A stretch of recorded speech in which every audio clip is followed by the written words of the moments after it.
Hey there, thanks for tuning into Duckbricks. I'm Chris, and this is Peter Parker's Apartment. It's a brand new comics-based LEGO Marvel set releasing August 1st of this year, coming with a new version of Hobgoblin, a new Mary Jane, as well as Anti-Venom, who released earlier this year, and of course, the titular Spider-Man himself.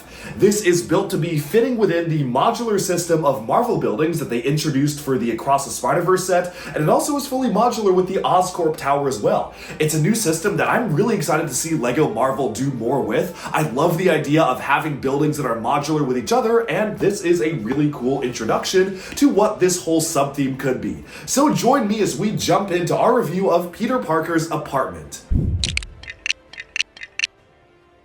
Continuing our look at the modular Marvel buildings, we have Peter Parker's Apartment. It retails for $55 or 50 euros and comes with 394 pieces. It's set number 76317 and it includes 4 different minifigures. Anti-Venom already appeared in a set earlier this year, and the same for Spider-Man, but we actually do get 2 new figures in the form of Hobgoblin and a new version of comics-based MJ, which we haven't gotten in years.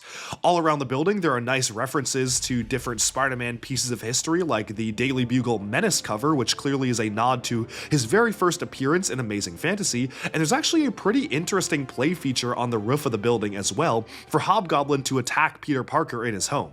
On the side, there's all sorts of studs to pose your minifigures, and it does come with a small side build as well. It's a little remote controlled, or maybe some sort of a mini spider mech. Honestly, this one doesn't really do that much for me. It's kind of an awkward build, and I don't really like it that much, but it is nice to get some sort of a smaller side build, so Spider-Man isn't just completely on his own when facing off against Hobgoblin on his glider.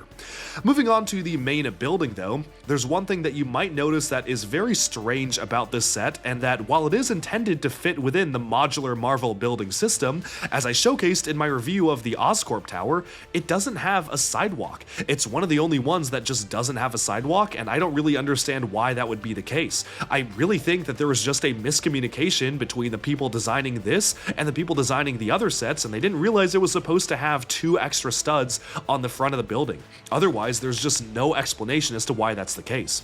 The play feature, though, on the other hand, is actually really nicely integrated. It's a way to cause the front half of the building to explode, and once it's actually in place, it doesn't even look like it's meant to break, but from the front, when you push it on the back here, you can see that very clearly it is meant to be some sort of exploding feature, and that's something I really appreciate about the set. Despite it being a standard building, there's actually a different unique thing that you can do to make it feel more like a playset within the Marvel Universe.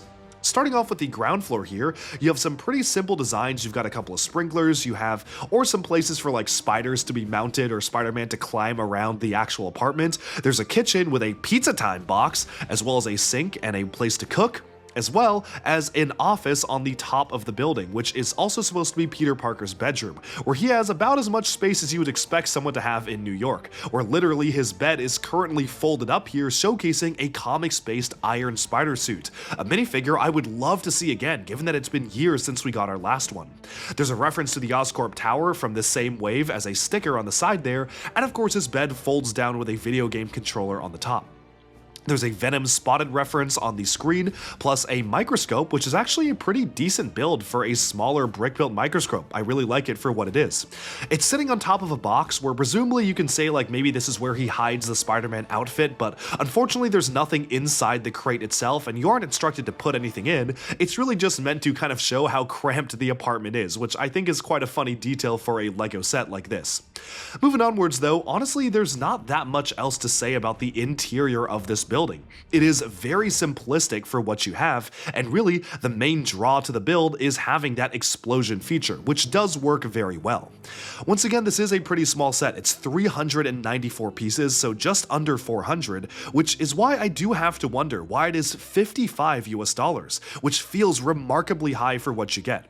Unfortunately, it is not the most egregiously expensive set of the wave. That honor actually goes to another $55 set, but it is egregious enough that I do question as to why they decided to cost it this much, especially when this feels like it could have been a really solid $40 set, maybe $45 at a strong stretch, but I guess of course you can always wait for a sale.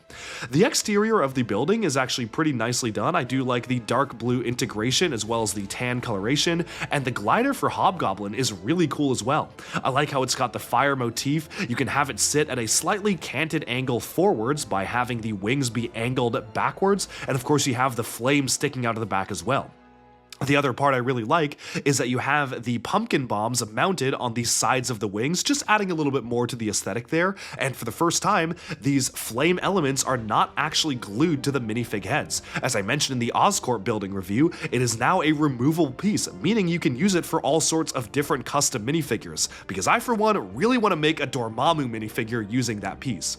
On the side of the building you have one of these rubber web catch elements, and honestly it's a little bit awkward to use. For one, Hobgoblin just straight up does not fit in there because of his cape. I tried quite a few times, and you can see some of my many attempts to actually get him to hold into place inside this web, and I deemed it impossible.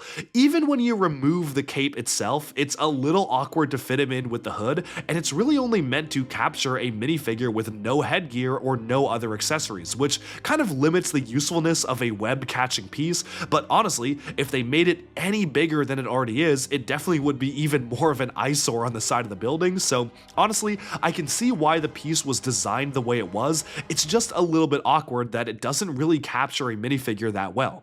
Of course, Anti-Venom, who is also included in the set, is just your standard minifigure with no sort of extra accessory or even a headgear, so it's perfect for Anti-Venom, but as it is right now, just a bit of a strange inclusion when one of the villains in the set doesn't fit. There's a couple of extra fire elements included on the top of the set as well to mimic the destruction caused by Hobgoblin when he blows up the top half of the building. That's something I do appreciate, you have some extra added detail there, but altogether, this is a very strange set to be priced the way it is. I definitely feel like this could have used a couple more cycles in the development feed here, where you just needed that crosswalk to be there because it looks very awkward when added on to the pre-existing buildings, or maybe there is a way to make it a little bit more unique or a little bit more fully detailed up to justify the $55 price tag, because right now it is a very small building.